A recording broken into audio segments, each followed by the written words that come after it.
ഭീകര ഏറി പോക്കായിരുന്നില്ല, പക്ഷെ ഇറ്റ്സ് ഓക്കെ. കാരണം അടുത്തൊരാൾ ഏറി പോകുന്നത് വരെ അതുള്ളൂ. ഒരു ഇന്റർവ്യൂ ചരിത്രത്തിൽ ഇത്രയും വൈറൽ ആയിട്ടില്ല, കേരളത്തില് ചർച്ച ചെയ്തിട്ടില്ല അങ്ങനെ ഒരു.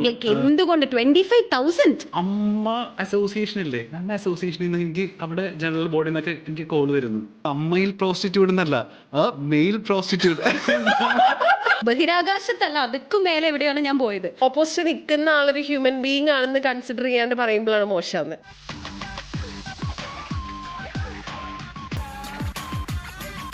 നമ്മളിപ്പോൾ ഇൻ്റർവ്യൂ ചെയ്യുമ്പോൾ അവരിപ്പോൾ ഒരു കാര്യം പറയുന്നത് നമുക്കതിനോട് യോജിക്കാൻ പറ്റിയില്ലെങ്കിലും ചില സമയത്ത് നമുക്കത് യോജിക്കാൻ പറ്റില്ല എന്ന് പറയാനുള്ള ഒരു ഓപ്ഷൻ ഇല്ല. അപ്പം നമ്മൾ ഡിസ്റെസ്പെക്ട് ചെയ്യുന്ന പോലാണ് ആൾക്കാർ കാണുന്നത്. അങ്ങനെ ഒരുപാട് സംഭവങ്ങൾ നമുക്കും ചെയ്യേണ്ടി വന്നിട്ടുണ്ട്. അതാണ് ഇതിൻ്റെ ഒരു ബാക്ക് ആൻഡ് സ്റ്റോറീസ് എന്ന് പറയുമ്പോൾ ഇതെല്ലാം അതിലേക്ക് വരും അല്ലേ. പിന്നെ മൺസെയർ ആയി കഴിഞ്ഞാൽ അടുത്തൊരാളെ ഏറാവുന്നത് വരെ ഉള്ളൂ. എനിക്ക് തോന്നുന്നത് നമ്മളുടെ ഈ ഒരു സെലിബ്രിറ്റി ഇന്റർവ്യൂവർ കരിയറിൽ നമ്മൾ ഒറ്റത്തവണെങ്കിലും ഒന്ന് എയറിൽ പോയിട്ടുണ്ടായിരുന്നു. പിന്നെ ഞാൻ മനസ്സിലാക്കിയ ഒരു കാര്യം, ഈ കോമൻസ് ഒന്നും കൂടുതൽ അങ്ങ് മനസ്സിലേക്ക് എടുക്കാതിരിക്കുക. അത് എടുത്ത് വായിക്കല് നിർത്തി എടുക്കാതിരിക്കുക എന്ന് പറയുന്നത് ഒന്നുമില്ലെങ്കിൽ നമ്മൾ വായിച്ച് ആ തൊലിക്കെട്ടി വരണം. നമ്മൾ ആവശ്യമുള്ള കാര്യത്തിൽ എഫേർട്ട് ഇട്ടാൽ മതിയല്ലോ. ഞാൻ മനസ്സിൽ വിചാരിക്കുന്നത് എന്താ വെച്ചാൽ, ഇപ്പം കഴിഞ്ഞ ദിവസം ഒരു ഇന്റർവ്യൂ ഇരുന്നപ്പോൾ അവിടെ ഉണ്ടായിരുന്ന ഗസ്റ്റ് എൻ്റെ അടുത്ത് ചോദിച്ചു, ഒരു ഇന്റർവ്യൂ കഴിയുമ്പോൾ അല്ലെങ്കിൽ നിങ്ങളൊരു മീഡിയയ്ക്ക് വേണ്ടി ഒരു സാധനം എടുത്ത് കഴിയുമ്പോൾ വാട്ട് ഈസ് യുവർ ഹൈ, അതിൽ കിട്ടുന്ന ലൈക്സും കമൻസും. ഞാൻ പറഞ്ഞു, ടു ബി വെരി ഫ്രാങ്ക്, ഒരിക്കലും അല്ല. കാരണം എന്താ വെച്ചാൽ എനിക്ക് ആ ഇന്റർവ്യൂ എടുത്ത് കഴിയുമ്പോൾ ഇതൊരു നല്ല ഇന്റർവ്യൂ ആയിരുന്നു, സംഭവം രസമായിരുന്നു എന്ന് എനിക്ക് തോന്നിയാൽ ഞാൻ സെറ്റാണ്. കാരണം ഞാൻ ഇതിൻ്റെ ലൈക്സ് നോക്കാറില്ല, കമൻസ് നോക്കാറില്ല, ഒന്നും നോക്കാറില്ല. ഇതിലിപ്പോൾ ചിലതിപ്പോൾ നമ്മൾ ഹെൽത്ത് പോഡ്കാസ്റ്റ് ഒക്കെ ചെയ്യുമ്പോൾ ചിലതൊക്കെ വിത്തിൻ അവേഴ്സ് മില്യണൊക്കെ അടിക്കും. അപ്പോൾ അവർ വന്ന് നമ്മളോട് മഞ്ജു മറ്റേ ഇന്റർവ്യൂ മില്യണായി അറിഞ്ഞു വന്നിരിക്കുമ്പോൾ ആഹാ എന്ന് പറയുമ്പോൾ നിങ്ങളൊന്നും നോക്കാറില്ലല്ലേ എന്ന് ചോദിക്കും. എനിക്കിപ്പോൾ ഇത് വന്നാൽ പോലെ, അതായത് കൊളാബുകൾ വന്നാൽ പോലും ചിലപ്പോൾ നമ്മളത് ആക്സെപ്റ്റ് ചെയ്ത് വിടുന്നല്ലാണ്ട് നമ്മുടെ പ്രൊഫൈലിൽ അത് കിടക്കണ്ട. പക്ഷെ നമ്മളത് എന്താ അതിൻ്റെ അകത്ത് ഇട്ടേക്കുന്നതെന്ന് ചിലപ്പോൾ നോക്കാറില്ല. പോയി ചെയ്തു നിന്നു. പിന്നെ എനിക്ക് തോന്നുന്നു ഞാൻ അങ്ങനെ അധികം എയറിലായിട്ടുള്ളത് ഒരു രണ്ട് പ്രാവശ്യം. അത് ഒരു പ്രാവശ്യം ഒമർക്ക് ഉണ്ടല്ലോ, ഒമറിലൊരു ആളെ ഇൻ്റർവ്യൂ ചെയ്യണം. അപ്പോൾ ഇത് പറഞ്ഞിട്ട് എല്ലാവരും എന്നെ കളിയാക്കൂട്ടോ. പക്ഷെ എന്താ വെച്ചാൽ നമ്മളിപ്പോൾ എന്തൊക്കെ ക്യാമറയുടെ മുന്നിലാന്ന് പറഞ്ഞാലും എനിക്കൊരു ജെന്യുവൻ സെൽഫ് ഉണ്ടല്ലോ. ഇപ്പം ഞങ്ങൾ ഒരുമിച്ച് വർക്ക് ചെയ്തുകൊണ്ട് ഇപ്പം അത് അവന് പറയുമ്പോൾ മനസ്സിലാവും. നമ്മൾ ഡെയിലി ലൈഫിൽ നമ്മൾ കാണിക്കുന്ന കുറേ ആക്ഷൻസും നമ്മൾ വളരെ നോർമലായിട്ട് കാണിക്കുന്ന ഇതൊന്നും ചിലപ്പോൾ വളരെ നോർമലാവണമെന്നില്ല. അപ്പോൾ ഒമറിക്കനെ ഇൻ്റർവ്യൂ ചെയ്യുമ്പോൾ ഒമറിക്ക കമൻറ്റ് ഓൺ യുവർ കമൻറ്റ് എന്ന് പറഞ്ഞിട്ടൊരു സെഗ്മെൻറ്റ് ഉണ്ടായിരുന്നു. അതായത് അവർ പറഞ്ഞിട്ടുള്ള കാര്യങ്ങളിൽ ഞാൻ അവരോട് പറയുമ്പോൾ അവരുടെ കമൻറ്റ് അതിൻ്റെ റിപ്ലൈ പോലെ അവർ പറയണമെന്ന്. അപ്പം ഒമറിക്ക ആക്ച്വലി പറഞ്ഞിട്ടുണ്ട്, ഒമറിക്കയ്ക്ക് ഈ കുട്ടികൾ അഭിനയിക്കാൻ വേണ്ടി ആഗ്രഹമുള്ള കുട്ടികൾ അർദ്ധനഗ്ന ചിത്രങ്ങൾ അയച്ചു കൊടുക്കാറുണ്ട് എന്ന് അങ്ങനെ പറഞ്ഞിട്ടുണ്ട്. അപ്പോൾ ഞാൻ ഇക്കയോട് ചോദിച്ചു, അങ്ങനെ പറഞ്ഞിട്ടുണ്ട്. അപ്പോൾ I won't your comment on that comment. അപ്പോൾ എൻ്റെ ആദ്യത്തെ സംശയം, അങ്ങനെ വരുമ്പോഴേ ഇക്ക എന്താ തിരിച്ച് പറയുക എന്ന് പറഞ്ഞപ്പോൾ എനിക്ക് വരാറുണ്ട് അങ്ങനെ മെസ്സഞ്ചറിലൊക്കെ അങ്ങനെ കുട്ടികൾ റാൻഡമായിട്ട് ഒരുപാട് കുട്ടികൾ അയക്കാറുണ്ട് എന്ന് പറഞ്ഞപ്പോൾ അപ്പോൾ ഇക്ക എന്താ തിരിച്ച് പറയാതെ. ഇത് ക്യാമറ ഇരിക്കേണ്ടത് ഞാൻ മറക്കും എന്നുള്ളതാണ് ഏറ്റവും വലിയ പ്രശ്നം. അപ്പോൾ ക്യാമറയാണ്, ഇതൊരു ഷൂട്ടാണെന്ന് ഞാൻ മറക്കുമ്പോൾ ഇക്കെന്താ അപ്പോൾ തിരിച്ചു പറയാം. അപ്പോൾ പുള്ളി പറഞ്ഞാൽ അതൊക്കെ അപ്പോഴത്തെ ഒരു മൂഡ് പോലെ ഇരിക്കും എന്ന് പറഞ്ഞു. ഞാനപ്പം തന്നെ യൂഷ്വലി നമ്മളത് സ്ഥിരം നമ്മുടെ ഓഫീസിലൊക്കെ കാണിക്കുന്നൊരു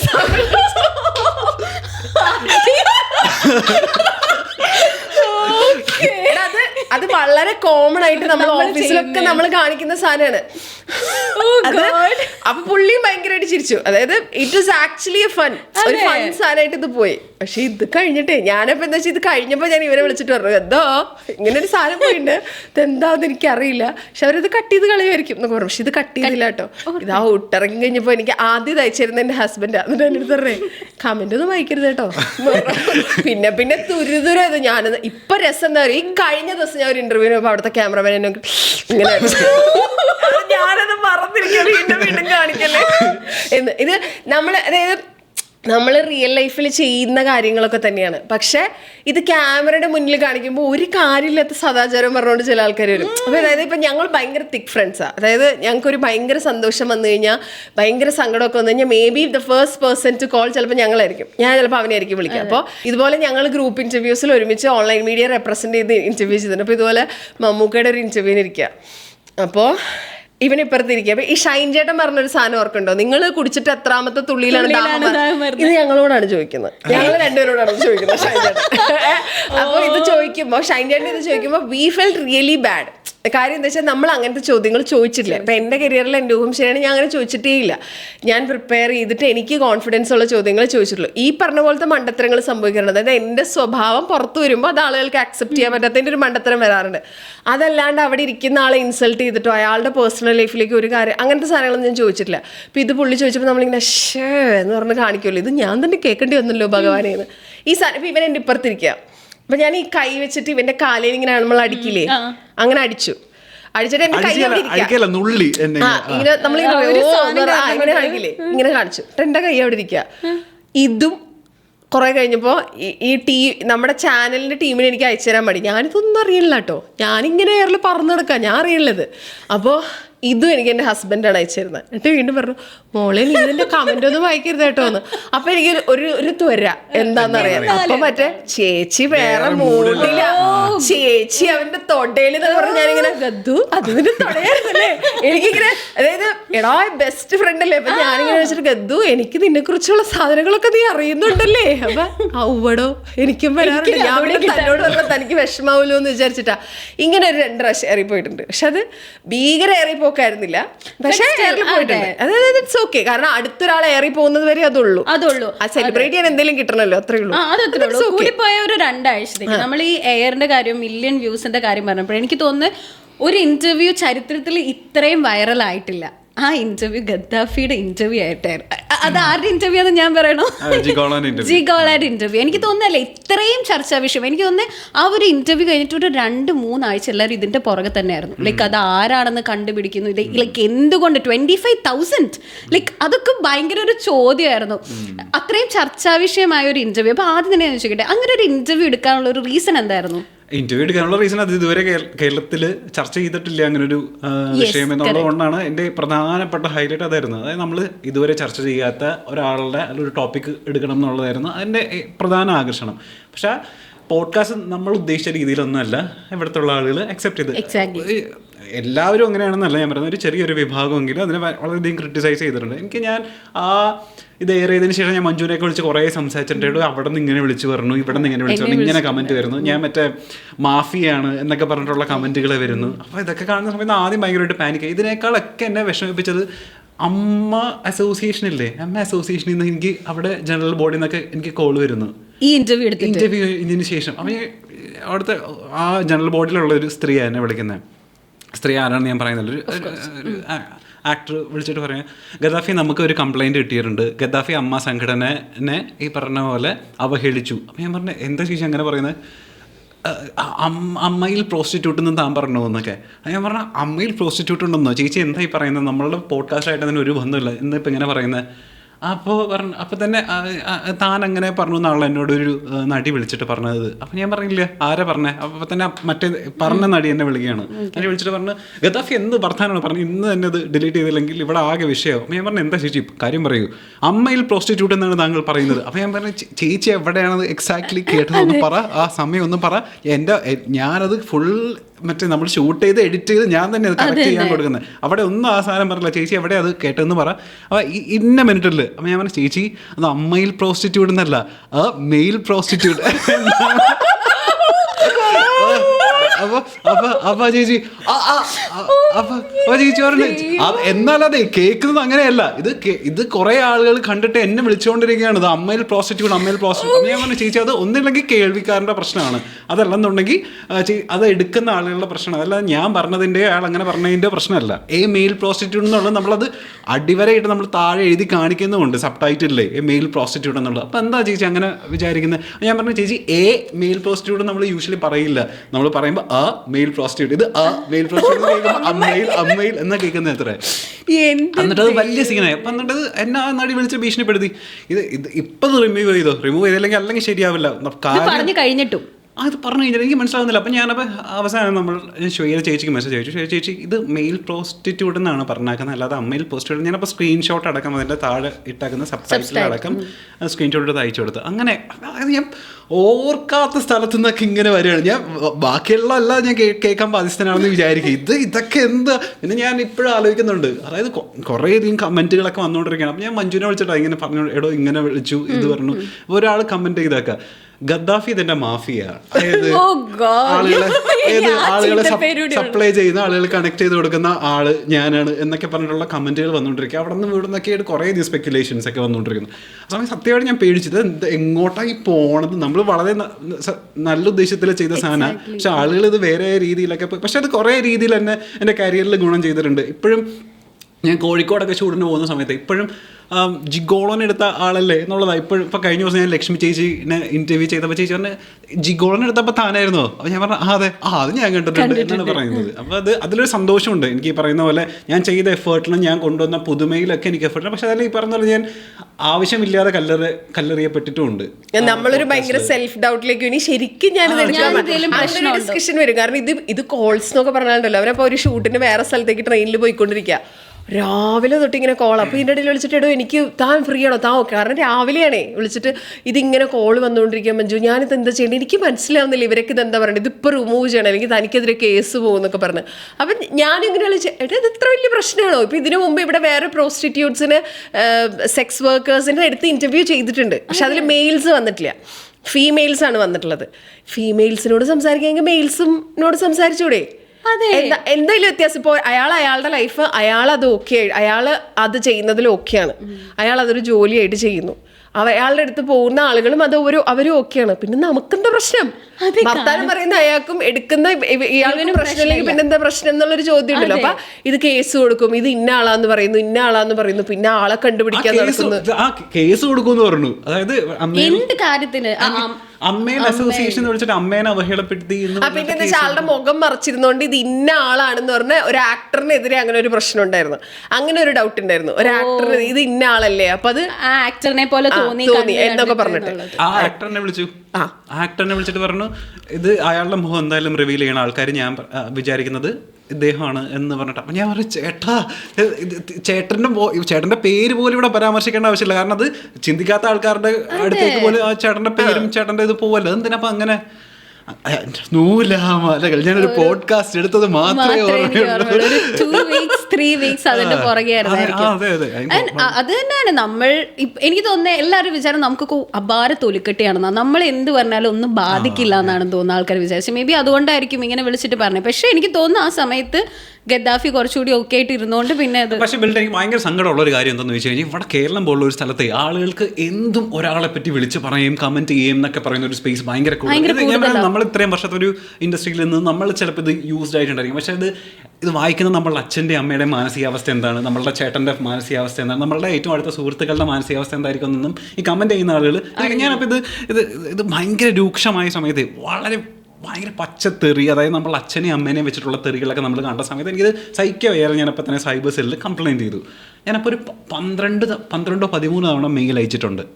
അതായത് കുറേയധികം ഫേക്ക് ID-യിൽ നിന്ന് വന്നിട്ടുള്ള കമൻറ്റുകളും എനിക്ക് വന്ന ഇൻബോക്സ് മെസ്സേജുകളൊക്കെ വെച്ചിട്ട് ഞാൻ ഇതൊക്കെ സ്ക്രീൻഷോട്ട് എടുത്തിട്ട് ഇവിടെ സൈബർ സെല്ലിൽ കംപ്ലയിൻറ്റ് ചെയ്തിട്ടുണ്ട്. പക്ഷേ എനിക്ക് ഇപ്പോൾ എത്ര നാളായി എനിക്ക് ഇതൊരു റിപ്ലൈ പോലും തന്നിട്ടില്ല എന്നുള്ളതാണ്. അപ്പം ഞാൻ വിചാരിക്കുന്നത് ഇവിടെ ആർക്കും എന്തും കമൻറ്റ് ചെയ്യാം, എന്തും പറയാം, ഒരു പ്രശ്നമില്ല. ആ ഒരു സ്പേസിൽ നിന്നിട്ടാണ് നമ്മളൊക്കെ ജോലി ചെയ്യുന്നതെന്ന് പറയുമ്പോൾ എനിക്കൊരു വിഷമമുണ്ട്. എനിക്ക് തോന്നുന്നു അതിനൊരു അവസാനം ഉണ്ടാവില്ല തോന്നുന്നു. ഇപ്പം ഞാൻ എയർലായ സമയത്ത് ഞാൻ ആദ്യമായിട്ട് എന്ന് വെച്ചാൽ ആലോചിക്കും, ഒരു മെയിൻ ചാനലിൽ വന്നിട്ട് രണ്ടാമത്തെ ഇന്റർവ്യൂവിനാണ് ഞാൻ, അതും ബഹിരാകാശത്തല്ല, അതുക്കും മേലെ എവിടെയാണ് ഞാൻ പോയത്. അപ്പം ഞാൻ നോക്കുമ്പോൾ എനിക്കറിയില്ലല്ലോ എയർ എന്താണെന്നൊന്നും എനിക്കറിയില്ല, ഞാൻ നിങ്ങളൊക്കെ കണ്ടിട്ടുള്ളൂ. ഞാൻ നോക്കുമ്പോൾ എനിക്ക് ഓരോ ഫ്രണ്ട്സ് ഫേസ്ബുക്കിൽ, ഞാൻ പറയുകയാണെങ്കിൽ ഇൻ്റർവ്യൂവേഴ്സിനോട് ആദ്യം പറയുന്നത് ഫേസ്ബുക്ക് കമൻറ്റ്സ് ഒരിക്കലും തുറക്കാതിരിക്കുക. എനിക്ക് ഇവരിങ്ങനെ അയച്ചു തന്നു. അപ്പോൾ ഞാൻ ഓഫീസിലിരിക്കുകയാണേ, അപ്പോൾ ഓഫീസിൽ നിന്ന് അയച്ചു കഴിഞ്ഞപ്പോൾ ഞാൻ നോക്കുമ്പോൾ എൻ്റെ വീഡിയോയ്ക്ക് ഷോർട്സ് വീഡിയോ ആണേ, ഷോർട്സ് വീഡിയോയ്ക്ക് 1 million വ്യൂസ്. ഞാൻ കൊള്ളാന്നൊക്കെ പറഞ്ഞിട്ട് ഗുഡ് ജോബ് ഓ അടിപൊളി. കാരണം എനിക്കറിയില്ല ഇത് ഇത്രയും സീനാവുന്നത്, ഒരു പ്രാങ്ക് ആണ്, എന്നെ പ്രാങ്ക് ചെയ്തു, എനിക്ക് ഗസ്റ്റ് ആരാന്ന് അറിയില്ലായിരുന്നു. പക്ഷെ ആ വീഡിയോ ഓഫ് കോഴ്സ് ഷോർട്സ് ഇടുന്നത് ചേട്ടൻ്റെ പേരൊന്ന് പറയോ എന്നുള്ളതാണ്. അപ്പോൾ ഓഫ് കോഴ്സ് ആൾക്കാർ വിചാരിക്കും ഗസ്റ്റിൻ്റെ പേര് പോലും അറിയാതാണോ ഈ കൊച്ചെടുക്കുന്നത്. ഇപ്പോഴും കുറേ പേര് എന്നെ അങ്ങനെ അറിയുന്നത്, ആ ഗസ്റ്റിൻ്റെ പേരറിയാതെ പോയി ഈ വീഡിയോ എടുത്ത ആളല്ലേ അങ്ങനെ അറിയുന്നത്. അപ്പം ഞാനിതിൽ കമൻസ് നോക്കിയപ്പം എനിക്കൊരു മാതിരി അറ്റാക്ക് വന്ന പോലെ, ഞാൻ ജന്മത്തിൽ കേൾക്കാത്ത തെറി, അതും എന്നെ ലൈക്ക് ഇവളേതാന്നൊക്കെ പറഞ്ഞിട്ടിങ്ങനെ. അപ്പോൾ എനിക്ക് തല കറങ്ങാനൊക്കെ തുടങ്ങി. ബിക്കോസ് ഞാൻ മാത്രമേ ഉള്ളൂ ഓഫീസിൽ, ആ റൂമിൽ ഞാൻ മാത്രമല്ല, എനിക്ക് തല കറങ്ങാനൊക്കെ തുടങ്ങി. ഞാനിങ്ങനെ ഇരുന്ന് കഴിഞ്ഞപ്പോൾ എൻ്റെ ഭാഗ്യത്തിന് ഞാൻ ഒരൊറ്റ കമൻറ്റ് കണ്ടു, അതിൽ ഫുൾ തെറിയിൽ ഞാൻ ഒറ്റ സ്ക്രോളേ പോയുള്ളൂ, ഒറ്റ കമൻറ്റ് കണ്ടു, തംസ് അപ്പ്, എന്നിട്ട് ചിരിക്കണ ഒരു ഇമോജി. അപ്പോൾ എനിക്ക് ഒരാളെങ്കിലും അതൊന്ന് ചിരിക്കുന്ന പോലെ അക്സെപ്റ്റ് ചെയ്തല്ലോ, ഒരു തംസപ്പ് തന്നല്ലോ എന്ന് ഓർത്ത് അപ്പോൾ എനിക്ക് റിപ്ലൈ കൊടുക്കണോ അതോ മൈൻഡ് ചെയ്യണ്ടോ ഒന്നും അറിയില്ലാത്തതുകൊണ്ട് ഞാൻ എന്ത് ചെയ്യുന്നത് വെച്ചാൽ എനിക്ക് സമാധാനമായതുകൊണ്ട് ഞാൻ പുള്ളിക്ക് റിപ്ലൈ കൊടുക്കാൻ വേണ്ടി ഇങ്ങനെ ഒരു ലവ് ചിഹ്നം കൊടുക്കാൻ വേണ്ടി ഞാൻ ഇങ്ങനെ ഇരുന്ന് സൂക്ഷിച്ച് നോക്കിയപ്പോഴാണ് കണ്ടത് അത് തംസപ്പ് അല്ല, അതിൻ്റെ വിരൽ വേറെയായിരുന്നു. അപ്പോൾ എനിക്ക് മനസ്സിലായി ഓക്കെ ഇതാണ് ഗെയിം. അന്ന് ഞാൻ നിർത്തിയതാണ് ഫേസ്ബുക്കിലെ കമൻസ് വായിക്കുന്നത്. കാരണം ഈ പറഞ്ഞ പോലെ നമ്മളുടെ പേരൻസും എൻ്റെ ഓഫീസിലുള്ള ഞാനൊരു MNC-യിലാണ് വർക്ക് ചെയ്യുന്നത്. എനിക്ക് ഓഫീസിൽ പോകാൻ പോലും പേടിയായിരുന്നു. കാരണം അവിടെ എൻ്റെ ഒരു ഇമേജ് ഭയങ്കര ഡിഫറെൻറ്റാണ്. അവരൊക്കെ കാണുമ്പോൾ അതിൽ എൻ്റെ ഓഫീസിലുള്ള ഒരാൾ അതിൽ കമൻറ്റ് ഇട്ടു അത് ഈ കൊച്ചി ഇത്രയും നല്ലൊരു ഇതിൽ വർക്ക് ചെയ്യുന്ന ഒരു ഇതാണെന്ന് പറഞ്ഞാൽ അതിനും കുറേ തെറി കിട്ടി.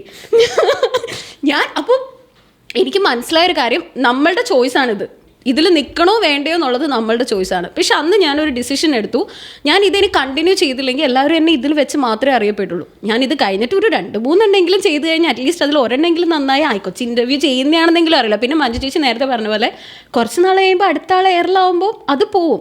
ഈ ഒരു മൈൻഡ് സെറ്റ് ഒക്കെ ഉണ്ടെങ്കിൽ മാത്രം, ഇതൊക്കെ അറിഞ്ഞിട്ട് മാത്രം സെലിബ്രിറ്റി ഇൻ്റർവ്യൂ ചെയ്യാൻ ആളുകൾ വരാം. കാരണം എൻ്റെ DMs മൊത്തം എങ്ങനെയാണ് ചേച്ചി സെലിബ്രിറ്റി ഇൻ്റർവ്യൂ ആവുന്നത്, എന്ത് രസമാണ് ഈ ലൈഫ് സ്റ്റൈൽ എങ്ങനെയാണ്. ആൾക്കാർക്ക് പലർക്കും അറിയില്ല ഇതിൻ്റെ ബിഹൈൻഡ് നമ്മൾ അനുഭവിക്കുന്ന കാര്യങ്ങൾ എന്തൊക്കെയാണെന്ന്. അത് തന്നെയാണ് ഇപ്പൊ ഈ ഒരു കേസ് ആണെങ്കിലും ഇപ്പൊ ചേച്ചി പറഞ്ഞ കാര്യമാണെങ്കിലും നമ്മൾ വീഡിയോയിൽ കണ്ടുകൊണ്ടിരിക്കുകയാണ്. അതൊരു ഇതിപ്പോ നമ്മളിപ്പോ പോഡ്കാസ്റ്റ് ഇന്റർവ്യൂസ് ഒക്കെ എല്ലാവരും കാണുന്ന എല്ലാവർക്കും ഇപ്പൊ എനിക്കും നിനക്കും ബിൽറ്റയ്ക്കും ഒക്കെ നമ്മളെ അഭിപ്രായം പറയാനുള്ള അവകാശമുണ്ട്, എല്ലാവർക്കും ഉണ്ട്. കാരണം നമ്മൾ അത് അവർ കാണാൻ വേണ്ടിയിട്ടാണല്ലോ നമ്മൾ ഇട്ട് കൊടുത്തേക്കുന്നത്. നമ്മുടെ വീട്ടിൽ ഇരുന്ന് ചെയ്യുന്ന കാര്യമല്ലോ, നമ്മളത് ആളുകൾ കാണാൻ വേണ്ടിയിട്ട് തന്നെയാണ്. പക്ഷെ ഇത് എല്ലാ സാധനവും എത്ര നെഗറ്റീവ് ആണെങ്കിലും ഇത് പറയുന്നതിനൊരു രീതിയുണ്ട്. ഇതെന്താ വെച്ചാൽ ഓപ്പോസിറ്റ് നിൽക്കുന്ന ആളൊരു ഹ്യൂമൻ ബീങ് ആണെന്ന് കൺസിഡർ ചെയ്യാണ്ട് പറയുമ്പോഴാണ് മോശമാവുന്നത്. ഈ അതായത് ഇപ്പൊ വീട്ടിൽ ഇരിക്കുന്ന അച്ഛനെ അമ്മേനെ വിളിക്കുക, അല്ലെങ്കിൽ മക്കളെ വിളിക്കുക, അതല്ലെങ്കിൽ നമ്മളെ ഭയങ്കരമായിട്ട് അധിക്ഷേപിക്കുക. എനിക്കൊക്കെ ചില കമന്റൊക്കെ വായിക്കുമ്പോഴേ ഞാൻ കുറച്ച് ഇന്റർവ്യൂസിൽ അത് ഈ റാൻഡമായിട്ട്, അതായത് ഒട്ടും ഓർക്കാണ്ട് എന്തോ ചെയ്തുകൊണ്ടിരിക്കുന്നുണ്ടെങ്കിൽ ഇങ്ങനെ കമന്റിന്റെ ഇതിൽ ഇങ്ങനെ കൈകൊള്ളൂല്ലോ, അങ്ങനെ കമന്റ് ഓപ്പൺ ആയിട്ട് ഇങ്ങനെ വായിച്ചിട്ട് സങ്കടം വന്നിട്ട് എൻ്റെ എക്സ്പ്രഷൻസ്. അപ്പം ഞാൻ കണ്ണാടിന് മുമ്പിൽ ചെന്ന് ഞാൻ തന്നെ ഇങ്ങനെ വർത്താനം പറഞ്ഞ് നോക്കുക, ചിരിക്കുമ്പോൾ ബോറാണോ. അതായത് എനിക്ക് നല്ല അത്യാവശ്യം വലിയ പല്ലുകളൊക്കെ ആണല്ലോ, അപ്പോൾ ഈ പല്ലൊക്കെ കാണിച്ച് ചിരിക്കുമ്പോൾ ഇത് എന്തത് ചിമ്പാൻസിയോ എന്നൊക്കെ ചോദിക്കും. അപ്പോൾ ഇതൊക്കെ കാണുമ്പോൾ ഇതെന്താ പ്രശ്നം എന്ന് വെച്ചാൽ നമുക്ക് എല്ലാ മനുഷ്യന്മാർക്കും ഇൻസെക്യൂരിറ്റീസ് ഉണ്ടാവുമല്ലോ. All these things make you more insecure. അപ്പോൾ എന്താ പ്രശ്നം എന്ന് വെച്ചാൽ നമ്മൾ അടുത്ത കുറച്ച് ഇന്റർവ്യൂസിന് പോകുമ്പോൾ എനിക്ക് ഇപ്പോഴും ഓർമ്മ, ഞാൻ ആക്ടറിൻ്റെ പേര് പറയുന്നത്, ഞാനൊരു ഇന്റർവ്യൂവിന് ഇരിക്കുമ്പോൾ ഞാനിങ്ങനെ ഇരുന്ന് കേട്ടിട്ട് ഞാനിങ്ങനെ ഇരുന്ന് തലയാട്ടാം. അപ്പോൾ പുള്ളീൻ്റെ അടുത്തേക്ക് എന്താ പറ്റിയേ, ഭക്ഷണം കഴിച്ചില്ലേ, വിശക്കുണ്ടോ, അതൊരു സാധാരണ ഒരു അവസ്ഥയിലല്ലല്ലോ ഇരിക്കുന്നത്. കാരണം കുറേ ആൾക്കാരെ നമ്മളിപ്പം ടൈമിൽ എടുത്തിട്ടുള്ള ഒരുപാട് ആക്ടേഴ്സ് ഉണ്ടല്ലോ. അപ്പോൾ ഇവരൊക്കെ ആയിട്ട് നമുക്ക് നല്ല റിലേഷൻഷിപ്പ് ആയിരിക്കും. അപ്പോൾ ഇവർക്ക് അറിയാം കൃത്യമായിട്ട് നമ്മളെങ്ങനെയാണ് പെരുമാറുക എന്നുള്ളത്. അപ്പോൾ എന്താ പറ്റിയ വിശക്കുണ്ട്, എന്താ ഇങ്ങനെ ഇരിക്കണേ, മനയൊന്നുമില്ല. പിന്നെ എനിക്ക് മനസ്സിലായി ഓക്കെ ഞാൻ ഭയങ്കരമായിട്ട് എന്നെ ഇങ്ങനെ കൺട്രോൾ ചെയ്യുന്നുണ്ട് എന്ന് വെച്ചാൽ എനിക്ക് തന്നെ അറിയില്ല എൻ്റെ ആക്ഷൻസിന് ആളുകൾ ഇങ്ങനെ കളിയാക്കുന്നുണ്ട്. അപ്പോൾ ഇതെന്താ അത് കഥകളിയോ എന്നൊക്കെ ചോദിക്കുമ്പോൾ നമുക്ക് ഭയങ്കര സങ്കടം തോന്നും.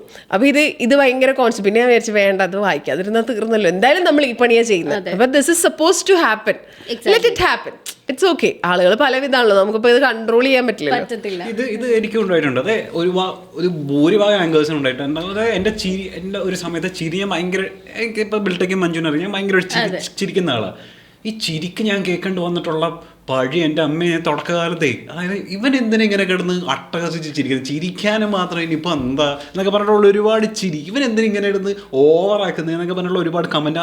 അപ്പോൾ എന്താ ഞാൻ അപ്പോൾ വിചാരിച്ചു, അപ്പോൾ ഓവറായിട്ട് ചിരിക്കുന്ന ആൾക്കാരൊക്കെ അപ്പം എന്തോ പ്രശ്നമാണ് ഇൻ്റർവ്യൂ ചെയ്യുന്ന സമയത്ത്. അപ്പോൾ നമ്മളൊന്ന് കൺട്രോൾ ചെയ്തിട്ട് വേണം ഇൻ്റർവ്യൂ ചെയ്യാനെന്ന് കരുതി ഞാൻ എൻ്റെ കുറേ കാലത്തെ ഇൻ്റർവ്യൂ ഉണ്ടല്ലോ ഞാൻ വലിയ ചിരിക്കാതെ ഞാനല്ലാതെ വേറൊരാളായിട്ട് ഇൻ്റർവ്യൂ ചെയ്ത് ഇരുന്ന് കഴിച്ചിട്ടുണ്ട്. അപ്പോൾ അത് ഇതൊക്കെ ഉണ്ടാക്കിയ എൻ്റെ ഒരു ഇൻസെക്യൂരിറ്റിയാണ്. എനിക്ക് തോന്നിയത് ഏറ്റവും കൂടുതൽ ഇൻസെക്യൂരിറ്റീസ് എനിക്ക് വന്നതോ ഞാനൊരു 2 വർഷമായിട്ടുണ്ടാവും ഈ ഇന്റർവ്യൂല്. അതുവരെ എൻ്റെ വിചാരം ഞാൻ ഭയങ്കര സംഭവമാണ്, എന്നെ എല്ലാവർക്കും ഇഷ്ടപ്പെടും, ഞാനൊരു സൂപ്പർ ആണെന്നൊക്കെ ഒരു ഇതുണ്ടായിരുന്നു. ഇവിടെ വന്നപ്പോൾ എനിക്ക് മനസ്സിലായി അങ്ങനെയൊന്നും അല്ല, കിട്ടി നമ്മൾ ഒരാൾക്കും ഇഷ്ടപ്പെട്ടില്ലായിരിക്കും ചിലപ്പോൾ. ഈ ചിരിയുടെ കാര്യം എനിക്ക് തോന്നുന്നത് ഏറ്റവും കൂടുതൽ ആങ്കേഴ്സ് വിചാരിച്ചു ഈ ചിരിയുടെ കാര്യം തന്നെ. കാരണം നമ്മൾ പറയുമ്പോൾ നമ്മൾ സംസാരിക്കുമ്പോൾ അവിടെ ലൈവായിട്ടുണ്ടെങ്കിൽ ആരാണെങ്കിലും ചിലപ്പോൾ ചിരിച്ചു പോകുന്നതായിരിക്കും. നമ്മൾ കുറച്ച് ലൗഡായ ഇതെന്തിന് ഇത്ര സൗണ്ട് ഉണ്ടാക്കുന്നേ. എനിക്കിപ്പോൾ ഒരു ഗെയിം ഇൻ്റർവ്യൂവിൽ നമ്മളെന്താ ഭയങ്കര ചില്ല് ചെയ്ത് അപ്പോൾ ഞാൻ ഭയങ്കര ഹൈപ്പായിട്ട് നിൽക്കുന്ന ഒരാളാണ്, മഞ്ജു ചേച്ചിനെ പോലെയാണ്. അപ്പോൾ എൻ്റെ സൗണ്ടും എൻ്റെ ചിരിയും ഒക്കെ ഭയങ്കര ഹാപ്പി ആയിട്ടായിരിക്കും. അതിൻ്റെ താഴെ വന്ന കമൻറ്റ് മൊത്തം ഇവളെന്തോ ഓവറാണ്, ഫീമെയിൽ ആങ്കറിന് പിടിച്ച് എറിയാൻ തോന്നുന്നു, എന്തൊരു ഇറിറ്റേഷനാണ്, ഇങ്ങനെ കിടന്ന് ചാടുന്നത്, ഇങ്ങനെ കിടന്ന് തുള്ളുന്നത്. അപ്പോൾ ഞാൻ വിചാരിച്ചു ഓക്കെ നെക്സ്റ്റ് ടൈം അപ്പം ഞാൻ കുറച്ച് മയത്തിൽ നിൽക്കാം, ഞാൻ കുറച്ച് ഓവറാണെന്ന് ആൾക്കാർക്ക് ഫീൽ ചെയ്തു. അപ്പോൾ ഞാൻ ഇത്തവണ കുറച്ച് മയത്തിൽ നിന്നിട്ട് സാധാരണ പോലെ ഗെയിം റൗണ്ടാണ്, ഗെയിം ഇൻ്റർവ്യൂ ആണ്, ഞാനിങ്ങനെ എടുത്തു. അപ്പോൾ ആൾക്കാരുടെ കമൻറ്റ് ഇവളെന്ത് ശോകമാണ്, ഇവളെന്ത് ഇങ്ങനെ നിൽക്കുന്ന ഒരു. അപ്പോൾ നമ്മൾ എന്ത് ചെയ്താലും ജഡ്ജ് ചെയ്യാൻ ആൾക്കാരുണ്ടാവുന്നതാണ് എനിക്ക് മനസ്സിലായി. നമ്മളിപ്പോൾ എന്താ ചെയ്യുക, അക്സെപ്റ്റ് ചെയ്യുക. ഇപ്പം എന്നോട് കുറേ പേര് ചോദിക്കും പുതിയതായിട്ട് ആങ്കേഴ്സ് വരുന്ന സമയത്ത് എന്ത് അഡ്വൈസാണ് കൊടുക്കണം. അഡ്വൈസ് ചെയ്യാനും മാത്രമുള്ളത് വളർന്നിട്ടൊന്നുണ്ടെന്ന് ഞാൻ വിചാരിക്കുന്നില്ല. എന്നാൽ എൻ്റെ ഇത്രയും വർഷത്തെ എക്സ്പീരിയൻസിൽ ഞാൻ എപ്പോഴും പറഞ്ഞു കൊടുക്കുക, എന്തുണ്ടെങ്കിലും ഇല്ലെങ്കിലും സാരില്ല, നമ്മൾ ഈ ഫീൽഡിലേക്ക് വരുന്ന സമയത്ത് നമുക്ക് അത്യാവശ്യം തൊലിക്കെട്ടി വേണം. അതായത് നമ്മൾ മെൻ്റലി ഒന്ന് പ്രിപ്പയർഡ് ആയിരിക്കണം. നമ്മൾ പോകുന്നത് ഒരു പബ്ലിക് പ്ലാറ്റ്ഫോമിലേക്കാണ്, അവിടെ ആരും എന്തും പറയും. അതായത് ഇവിടെ കേരളം പോലുള്ള സാഹചര്യം അതിനൊരു ഫിൽട്രേഷൻ ഇല്ല. അത് നമ്മൾ കേൾക്കാനും കാണാനും ബാധ്യസ്ഥനാണ്. അപ്പോൾ അത് കാണാനും കേൾക്കാനുള്ളൊരു മനക്കെട്ടി ഉണ്ടെങ്കിൽ മാത്രം ഇങ്ങോട്ട് വരിക. ബാക്കി ഒക്കെ സെക്കൻഡറിയാണ്. അതായത് കഴിവുണ്ടോ കഴിവില്ല, കണ്ടന്റ് ഉണ്ടോ കണ്ടന്റ് ഒക്കെ സെക്കൻഡറിയാണ്. പക്ഷെ ആരും നമ്മൾ ഉണ്ടാക്കിയെടുക്കേണ്ട സാധനം ഇതാ, നമ്മൾക്കൊരു മെൻ്റലി നമ്മളൊന്ന് പ്രിപ്പയർ ചെയ്യേണ്ടതുണ്ട്. പലതും നമ്മൾ കേൾക്കേണ്ടിയും കാണേണ്ടി വരും എന്നുള്ളത്. അല്ലെങ്കിൽ പിന്നെ മഞ്ജുനെ പോലെ നമ്മൾ കമന്റ് നോക്കരുത്. പക്ഷെ നമ്മള് കമന്റ് നോക്കിയില്ലെങ്കിലും ഉണ്ട് നമ്മളെ ഫ്രണ്ട്സ് ഇത് കറക്റ്റ് ആയിട്ട് സ്ക്രീൻഷോട്ട് എടുത്ത് നമുക്ക് അയച്ചു തരും. എന്ത് കാര്യമുണ്ട് അവിടെ ചുമ്മാ ഇരുന്ന പോലെ. അതെ അതെ അതെ, നമ്മുടെ മൂവിയിൽ പറഞ്ഞ പോലെ ഇതിൽ ഇന്നായ ഭയങ്കര ത്രില്ലാന്നൊക്കെ. രസമുള്ള ജോലി. ഞാൻ എന്റെ ജോലി ഭയങ്കരമായിട്ട് എൻജോയ് ചെയ്യുന്നുണ്ട്. വേറെ ഏതെങ്കിലും ജോലി പോയി കഴിഞ്ഞാൽ ഇത്രയും സാറ്റിസ്ഫാക്ഷൻ ഉണ്ടാവും എന്നുള്ളത് എനിക്കറിയില്ല. പക്ഷെ ഇതിന് കുറേ അധികം നമ്മൾ കഷ്ടപ്പാടുമുണ്ട്. ആളുകൾക്ക് അറിയാത്ത കുറേ കാര്യങ്ങൾ ഇതിന്റെ പിന്നിൽ നടക്കുന്നുണ്ട്. എക്സാക്ട്ലി അത് തന്നെയാണല്ലോ നമ്മൾ സംസാരിച്ചുകൊണ്ടിരിക്കുന്നത്. ബിക്കോസ് ആൾക്കാർ അതും അറിയണം. ഞാനും ഭയങ്കര ഹാപ്പിയാണ് ആസ് എ സെലിബ്രിറ്റി ഇന്റർവ്യൂവർ. ഞാൻ ഇത് രണ്ടും ഐ മീൻ കോർപ്പറേറ്റ് ജോബും ഇത് രണ്ടും കൊണ്ടുപോയി നടക്കുന്നത്. ഇതിൽ എനിക്ക് ഹാപ്പിനെസ് കിട്ടും.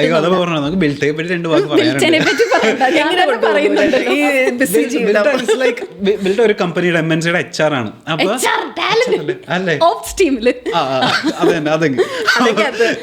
ഞാനും ബിൽറ്റയും കൂടെ ഒരു ഷോയിൽ അസോസിയേറ്റ് ചെയ്തിട്ടുണ്ട്. അപ്പോൾ എനിക്ക് ഭയങ്കര അസൂയം തോന്നി, ഭയങ്കര സന്തോഷം തോന്നി, പക്ഷെ ഭയങ്കര പാവം തോന്നി. അതായത് രാവിലെ 9 മണിക്ക് ഒരു ഷോയ്ക്ക് വന്നിട്ട് രാത്രി 10 മണിക്കാണ് നമ്മൾ പോകുന്നത്.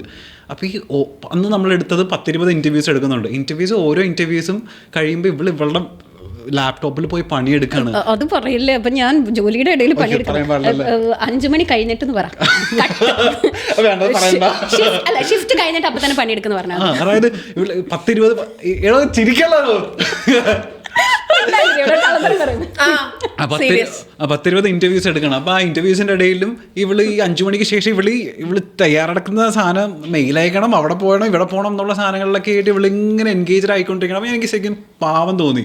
അത് പാവം, അവിടുത്തെ ജോലിയും ചെയ്യണം, ഇതും ചെയ്യണം. എനിക്ക് എന്താണെന്നറിയോ, ഞാനൊരു ഇൻഫ്ലുവൻസർ ഒന്നും അല്ല, പക്ഷേ എനിക്ക് ഇൻഫ്ലുവൻസ് ചെയ്യാൻ താല്പര്യമുള്ളവർ ഈ കോർപ്പറേറ്റ് ജോലി അല്ലെങ്കിൽ ഒരു ഫുൾ ടൈം ജോലി ചെയ്യുന്നവർക്കും അവരുടെ പാഷനും ഫോളോ ചെയ്യാൻ പറ്റും എന്നൊരു മെസ്സേജ് കൊടുക്കണം എന്ന് എനിക്ക് പണ്ട് തൊട്ടേ എനിക്കൊരു നോർമൽ ഒരു കോർപ്പറേറ്റ് ഗേൾ മാത്രമായിട്ട് ആരും അറിയപ്പെടാതെ എനിക്ക് അങ്ങനെ ഒരു ജീവിക്കാൻ എനിക്ക് താല്പര്യമില്ലായിരുന്നു. എനിക്ക് എന്തെങ്കിലുമൊക്കെ ചെയ്യണം എന്നിട്ടുള്ളൊരു സംഭവം എനിക്ക് ഭയങ്കരമായിട്ടുണ്ടായിരുന്നു. പക്ഷേ ഞാൻ ഇപ്പോഴും പറയുന്നു, ആസ് എ സെലിബ്രിറ്റി ഇൻ്റർവ്യൂവർ നമുക്ക് ഒരുപാട് കാര്യങ്ങളുണ്ട്, പ്രഷറുണ്ട്, സ്ട്രഗിൾ ഉണ്ട്.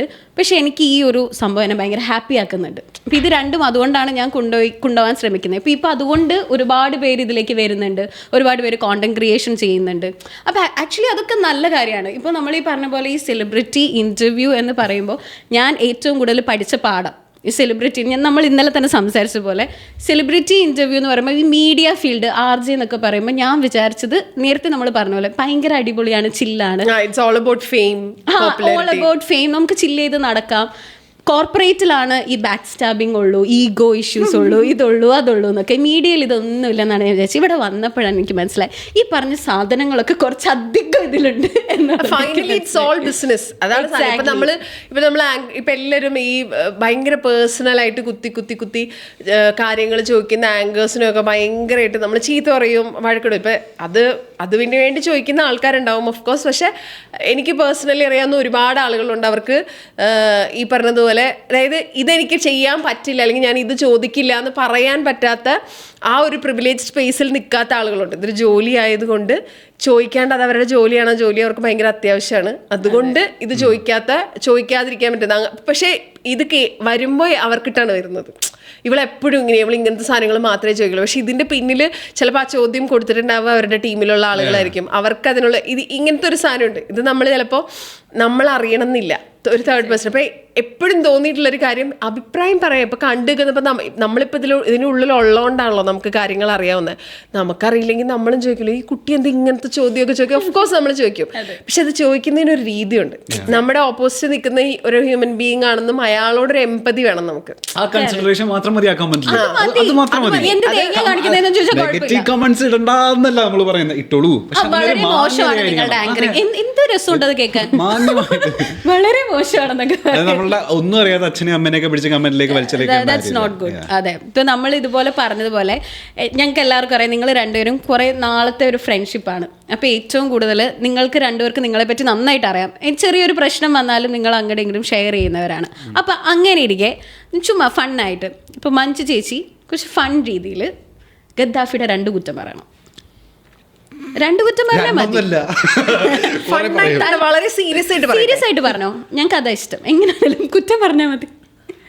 Never satisfied. അത് ഞാനിപ്പോൾ എൻ്റെ അടുത്ത് ഇപ്രാവശ്യം 2026 തുടങ്ങുന്ന സമയത്ത് ഞാൻ പറയണത് നിൻ്റെ ഈ ഊത്ത ഡയലോഗ് കൊണ്ടുവരണം. അതായത് ഇത് എനിക്ക് പിന്നെ അങ്ങനെ വരുള്ളൂ, എൻ്റെ സമയം പിന്നെ അങ്ങനെയാണല്ലോ. അതായത് എത്രയൊക്കെ നല്ല കാര്യങ്ങൾ സംഭവിച്ചാലും അവനൊട്ടും സാറ്റിസ്ഫൈഡ് അല്ല. എനിക്ക് മൊത്തം മോശ സമയമാണ്, എനിക്കെല്ലാം മോശമായിട്ടേ വരുള്ളൂ. ഇത് എപ്പോഴും ഇങ്ങനെ പറഞ്ഞുകൊണ്ടിരിക്കും. ഇത് പല പ്രാവശ്യം ഞാൻ റിയലൈസ് ചെയ്യാൻ ചോദിച്ചിട്ടുണ്ട്. അപ്പം പലവട്ടം ഞാൻ തന്നെ അങ്ങോട്ട് ചോദിച്ചിട്ടുണ്ട്, അതൊരു 6 വർഷം മുമ്പ് അല്ലെങ്കിൽ 5 വർഷം മുമ്പ് നീ ഉണ്ടായിരുന്നൊരവസ്ഥയിലാണോ നീ ഇപ്പം ഇരിക്കുന്നത്? അപ്പം അല്ലടോ ഞാൻ സെറ്റായിട്ടുണ്ട്. ഉണ്ടോ?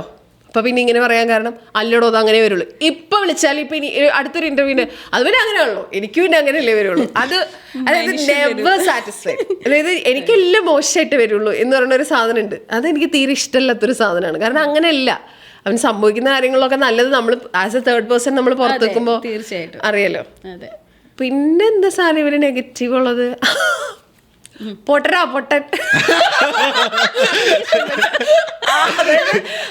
അതിന് പറയാൻ എനിക്ക് അർഹതയില്ല. ബട്ട് സ്റ്റിൽ ഞാൻ പറയും എല്ലാരും വിശ്വസിക്കും പറഞ്ഞാൽ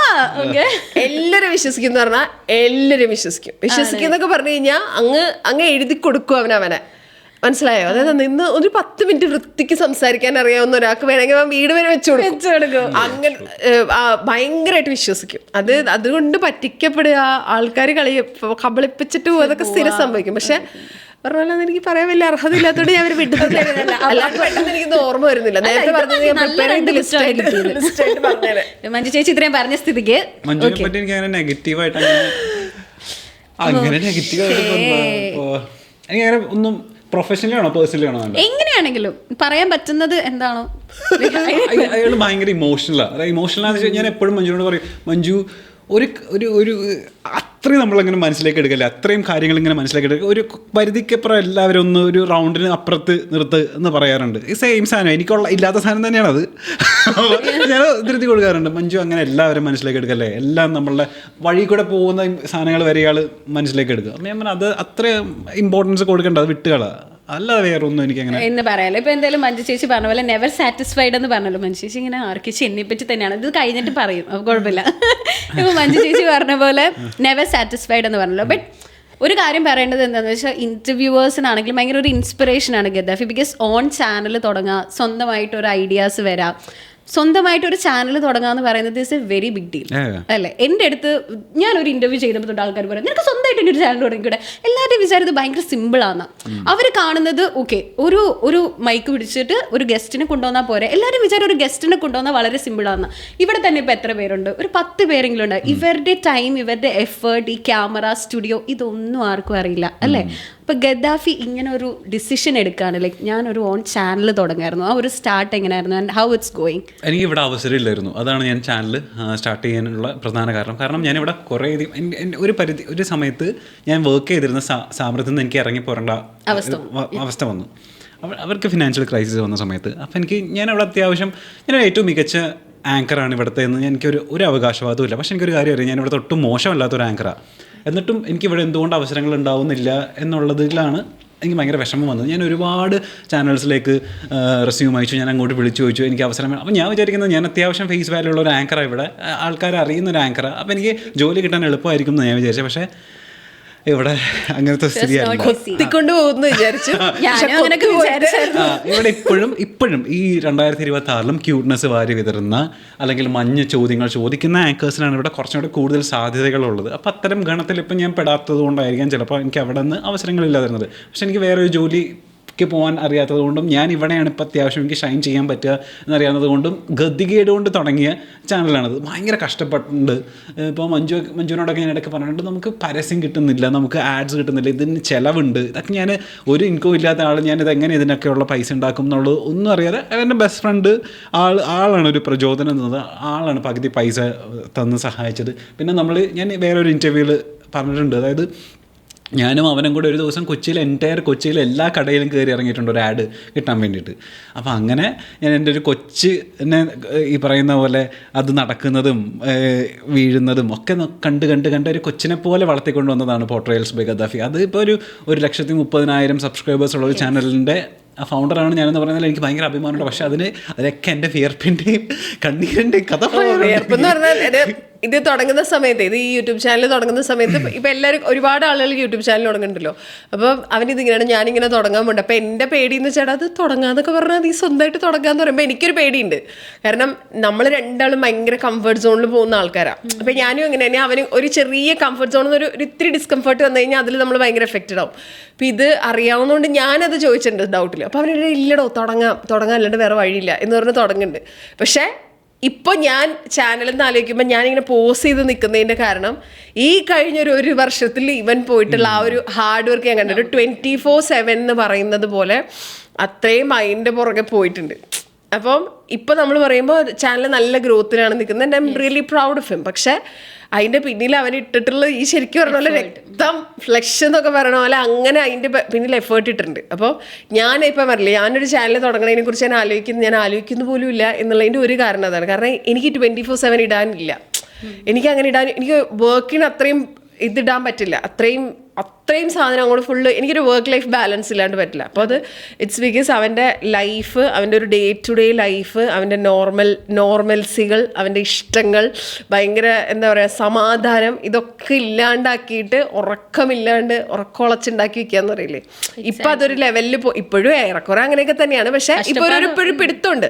അതായത് ഇപ്പോൾ നമുക്കൊരു സാധനം വേണമെന്ന് തോന്നിയാൽ വേണമെന്ന് ചെയ്യാനും വേണ്ടാന്ന് തോന്നിയാൽ അത് വേണ്ടാന്ന് വെക്കാനുള്ള ഒരു പ്രിവിലേജ് സ്റ്റേജിൽ എത്തിയിട്ടുണ്ട്. പക്ഷേ അതിന് പിന്നെ ഇറ്റ്സ് വെരി ഡിഫിക്കൾട്ട്. ഇപ്പോൾ ഒരുപാട് പേര് ഇപ്പോൾ യൂട്യൂബ് ചാനൽ തുടങ്ങുന്ന ഒരുപാട് ആളുകൾക്ക് അറിയായിരിക്കും. ഒരുപാട് ആളുകൾ അത് ഉണ്ടാക്കുന്നതാണല്ലോ. അപ്പോൾ അതുകൊണ്ട് അവർക്ക് അതിൻ്റെ ബുദ്ധിമുട്ട് അറിയായിരിക്കും. പക്ഷേ ക്വാളിറ്റിയിൽ ഒരു സാധനം പുറത്ത് കൊണ്ടുവരിക എന്ന് പറയുന്നത് ഇറ്റ് ഈസ് വെരി ഡിഫിക്കൾട്ട്. എൻ്റെ ചില റിലേറ്റീവ്സും ഫ്രണ്ട്സൊക്കെ എന്നോട് പറയും, ഗദ്ദാഫി പഴയ പോലെ ഒന്നുമില്ല, നമ്മളുടെ ഫംഗ്ഷനൊന്നും വിളിച്ചാൽ അവന് വരാൻ നേരമൊന്നും ഉണ്ടാവില്ല, അവൻ ആകെ വളർന്നു പോയില്ല. അപ്പം ഞാനിങ്ങനെ മനസ്സിലിച്ചിരിക്കും. അത് ഞാൻ ചിരിക്കുക എൻ്റെ ഉള്ളിൽ ഞാൻ ഈ പെടുന്ന കഷ്ടം. എനിക്ക് ഭയങ്കര ആഗ്രഹം ഉണ്ടാവുന്നു നമ്മളുടെ ഫാമിലിയിൽ ഒരു ഫംഗ്ഷൻ നടക്കുമ്പോൾ അല്ലെങ്കിൽ നമ്മുടെ ഒരു ഫ്രണ്ടിൻ്റെ ബർത്ത്ഡേ പാർട്ടിക്ക് വിളിക്കുന്ന സമയത്ത് എനിക്ക് പോകാൻ ഭയങ്കര ആഗ്രഹം ഉണ്ടാവും. പക്ഷെ നമുക്ക് അന്നത്തെ ദിവസം എന്തെങ്കിലും ഒരു കമ്മിറ്റ്മെൻറ്റ് ഉണ്ടാവും. നമ്മൾ ഈ ഷൂട്ട് മാറ്റി വെച്ചിട്ട് പോയി കഴിഞ്ഞാൽ അത് ഞാൻ തന്നെ അനുഭവിക്കണം. നമ്മൾ വേറെ ഒരാളും ഇല്ല ഹെൽപ്പ് ചെയ്യാൻ, ഒറ്റയ്ക്ക് തന്നെ ഓടി നടക്കണ്ട. എനിക്ക് ആ പോകാതിരിക്കുന്ന സമയത്ത് എനിക്ക് ഭയങ്കര സങ്കടം ഉണ്ടാവും. പക്ഷേ ഇതൊന്നും മനസ്സിലാക്കാത്ത ആൾക്കാർ ഇങ്ങനെ കമൻറ്റ് ചെയ്യുന്ന സമയത്ത് എനിക്ക് സത്യമായിട്ടും വിഷമം തോന്നാറുണ്ട്. അവരെ കുറ്റം പറഞ്ഞിട്ടും കാര്യമില്ല, അവർക്കറിയില്ല. എൻ്റെ ഫാമിലി ഫംഗ്ഷനിൽ ഞാൻ അറ്റൻഡ് ചെയ്തിട്ട് എത്ര കാലമായെന്നറിയോ? സീരിയസ്ലി എൻ്റെ അമ്മയുടെ വീട്ടിൽ ഒരു ഫംഗ്ഷൻ നടന്ന ഉത്സവമൊക്കെ വരുന്ന സമയത്ത് ഞാൻ പോയിട്ട് എത്ര കാലമായെന്നറിയോ? ഒരു 2-3 വർഷമായി. ബിക്കോസ് നമുക്ക് ആ സമയത്തൊക്കെ ഇവിടെ ഒഴിവുണ്ടാവില്ല. അവർ വിചാരിക്കുന്നത് അഹങ്കാരി, അവന് കാശൊക്കെയായ അവനൊന്നും വലിയ എന്ത് നിലയാ എനിക്ക് മനസ്സിലാവുന്നില്ല. അങ്ങനെയല്ല, ലൈക്ക് ഒരു ചാനലിൽ നിന്ന് നമ്മൾ വിളിച്ചിട്ട് ഗദ്ദാഫി നാളെ ഫ്രീ ആണോ, ഫ്രീ ആണെന്ന് പറഞ്ഞ് പോകുന്ന പോലെയല്ല നമ്മുടെ സ്വന്തം ചാനലിൽ. ബിക്കോസ് A to Z നമ്മൾ തന്നെ ചെയ്യണം. ഇപ്പൊ പറഞ്ഞ പോലെ ക്യാമറ, സ്റ്റുഡിയോ, ഇതെല്ലാം ആൾക്കാർ നോക്കുമ്പോൾ ഇത് മാത്രമേ കാണുന്നുള്ളൂ. ഇപ്പൊ ഞാൻ ഗദ്ദാഫിനോട് ചോദിക്കുകയാണെങ്കിൽ പോർട്രയൽസ് ബൈ ഗദ്ദാഫി എന്ന ചാനൽ പഠിപ്പിച്ച ഏറ്റവും വലിയ ലെസൺ എന്തായിരിക്കും? ഐ തിങ്ക് നമുക്ക് ഞാൻ ഇപ്പോൾ കഴിഞ്ഞ ദിവസം കൂടെ ഇദ്ദേഹത്തോട് നമ്മുടെ ക്യാമറമാനോട് പറഞ്ഞുള്ളൂ. അതായത് നമ്മളിങ്ങനെ എഫേർട്ട്, നമ്മൾ ഭയങ്കര സത്യസന്ധമായിട്ട് നമ്മളൊരു ഇടത്തിൽ നമ്മൾ പണിയെടുക്കുകയാണെന്ന് വിചാരിക്കുക, നമ്മൾ 100% കൊടുക്കുകയാണെന്ന് വിചാരിക്കുക. അത് ചിലപ്പോൾ ആദ്യമൊന്നും തുടക്കത്തിലൊന്നും ഒരു ഇതുണ്ടാവില്ല. പക്ഷെ അത് ഒരു പരിധി കഴിഞ്ഞ് ഒരു കാലം കഴിയുന്ന സമയത്ത് നമ്മൾ ആ ഇട്ട കഷ്ടപ്പാടിനും നമ്മളിട്ട എഫേർട്ടിനൊക്കെ കാലം തന്നെ നമുക്കൊരു മറുപടി പറയും. നമ്മളെപ്പോഴും ഏത് സ്പേസിലാണെങ്കിലും സത്യസന്ധമായിട്ട് നമ്മൾ പണിയെടുത്ത് കഴിഞ്ഞാൽ അതിന് റിട്ടേൺസ് ഉണ്ടാവുമെന്നാണ് ഞാൻ വിചാരിക്കുന്നത്. അപ്പോൾ റിസ്ക് എടുത്താണെങ്കിലും ഞാൻ മഞ്ജുവിനോടൊക്കെ പറയാറുണ്ട്, ചാനൽ തുടങ്ങിക്കോ, ഒരു കാലം കഴിയുമ്പോൾ നമ്മളുടെ പണി അത്രയും ആത്മാർത്ഥമായിട്ടുണ്ടെങ്കിൽ അത് നമ്മളിലേക്ക് തന്നെ തിരിച്ചു വരും. അതെ, ആൻഡ് ഇറ്റ്സ് എ റെസ്പോൺസിബിലിറ്റി അല്ലേ, നമ്മൾ നമ്മളുടെ ടൈമും നമ്മളുടെ എല്ലാം ഇതിനു വേണ്ടി കൊടുക്കണം, അല്ലാതെ ചുമ്മാ ഈസി അല്ല അല്ലേ. ഇപ്പൊ ചില ആൾക്കാർ ഇപ്പൊ എന്നോട് ചോദിക്കാറുണ്ട് എനിക്ക് 10-30 വയസ്സായില്ല കല്യാണം കഴിച്ചൂടെ എന്ന്. ഞാൻ അപ്പോൾ വിചാരിക്കാറുണ്ട് എനിക്ക് കല്യാണം കഴിച്ചില്ലെങ്കിൽ ഒരു കൊച്ചുണ്ട്, ആ കൊച്ചിന് വേണ്ടി ഞാൻ 24 hours കൊടുത്തുകൊണ്ടിരിക്കുകയാണ്.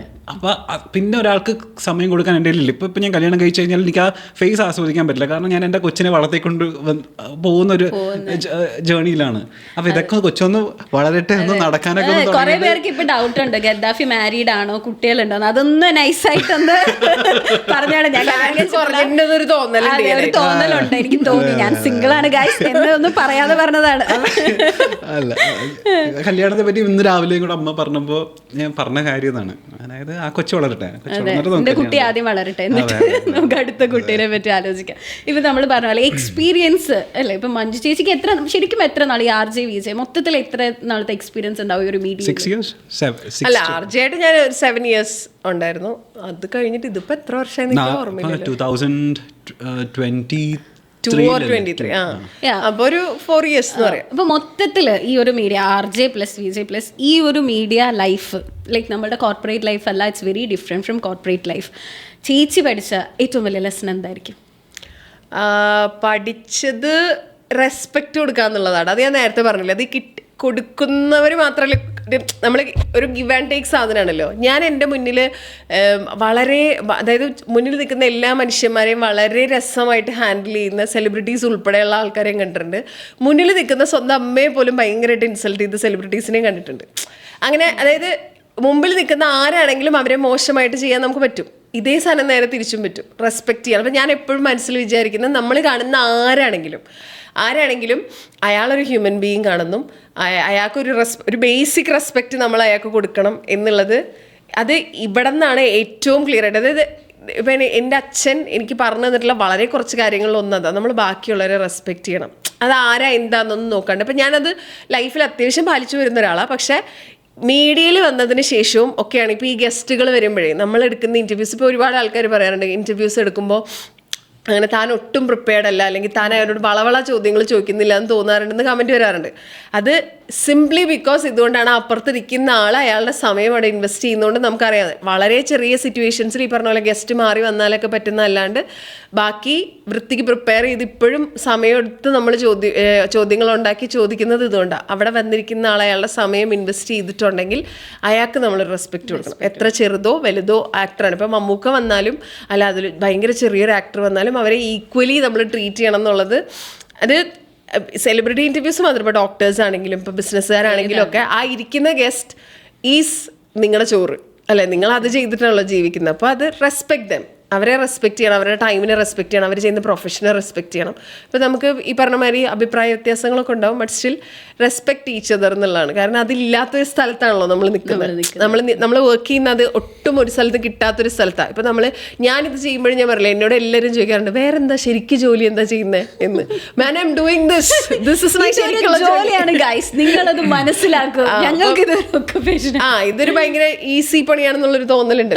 ഒട്ടും റെസ്പെക്ട് ഇല്ലാത്തൊരു സ്ഥലത്താണ് എന്നുള്ളതുകൊണ്ട് ആളുകൾക്ക് റെസ്പെക്ട് കൊടുക്കുക എന്നുള്ളതാണ്. അതിപ്പോ ഗസ്റ്റ് ആയാലും ക്യാമറ ആണെങ്കിലും നമ്മുടെ കൂടെ വർക്ക് ചെയ്യുന്നവരാണെങ്കിലും ഒക്കെ.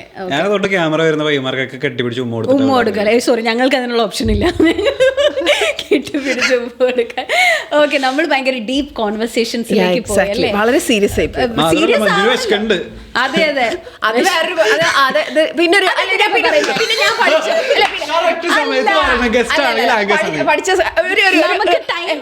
എനിക്ക് ഒരു കാര്യം കൂടെ പറയാറുണ്ട്. എന്താണെന്നറിയോ, ഞാൻ ഒട്ടും ഫങ്ക്ഷൻ ഇല്ലാത്തൊരു മനുഷ്യനായിരുന്നു, ശരിക്കും ഒട്ടും ഫങ്ക്ഷൻ ഇല്ലാത്തൊരു മനുഷ്യൻ. പക്ഷെ മീഡിയ ഫീൽഡിൽ വന്നതിന്, പ്രത്യേകിച്ച് സെലിബ്രിറ്റി ഇന്റർവ്യൂസിന് വന്നതിന് ശേഷമാണ് ഞാൻ സമയത്തിന് എത്തണം എന്ന് അതായത് സ്കൂളിൽ പഠിക്കുന്ന കാലം തൊട്ട് ഫസ്റ്റ് ബെല്ലടിച്ച് എല്ലാവരും ക്ലാസ്സിൽ കയറിയിട്ട് ഞാൻ ക്ലാസ്സിൽ ചെല്ലുള്ളൂ. ഓഫീസിലും കറക്റ്റ് അങ്ങനെ, അതായത് 10 മണിക്ക് ഷോയ്ക്ക് 9:59 ലിഫ്റ്റിൽ നിൽക്കുന്ന സംഭവങ്ങളുണ്ടായിട്ടുണ്ട്. അത്ര അവനൊക്കെ അറിയാം, അത് അങ്ങനെ അത്രയും ലേറ്റ് ആയിട്ടായിരുന്നു. പക്ഷെ ഇപ്പം അത് പഠിപ്പിച്ചത് നമ്മുടെ ഇവിടെയുള്ള ഒരുപാട് വെറ്ററൻ ആക്ടേഴ്സാണ്.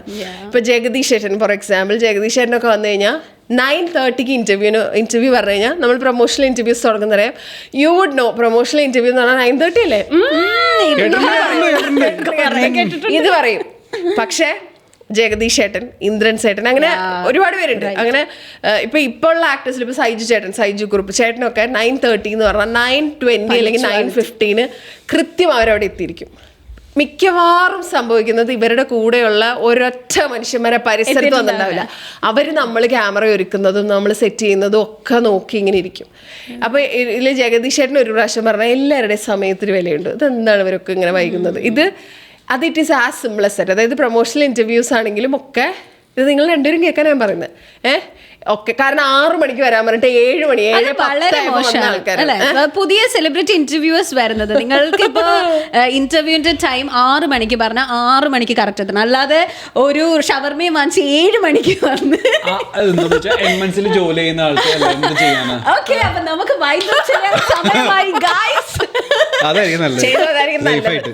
സമയത്തിനെ കുറിച്ച് ഓർമ്മിപ്പിച്ച but still it was a good conversation. Like ഞാൻ നേരത്തെ പറഞ്ഞ പോലെ നമ്മളുടെ ബാക്ക് ആൻഡ് സ്റ്റോറീസും ആളുകൾ അറിയണം. ഈ സെലിബ്രിറ്റി ഇന്റർവ്യൂവേഴ്സ് ആവാൻ ഒരുപാട് പേര് ഇഷ്ടപ്പെടുന്നുണ്ട്. അപ്പോൾ അവരും അറിയണം, നമ്മളെല്ലാവരും എൻജോയ് ചെയ്യുന്നുണ്ട്.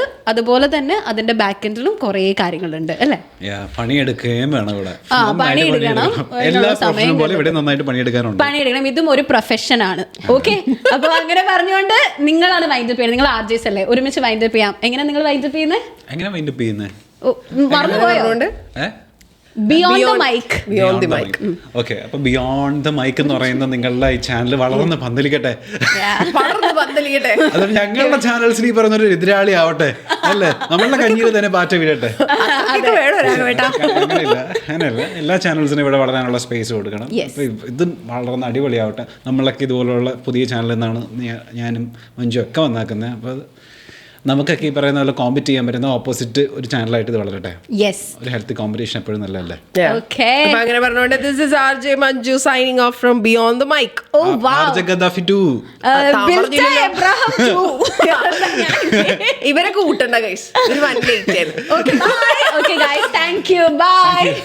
ശരി, by. Thank you. It was quality time, Bilta.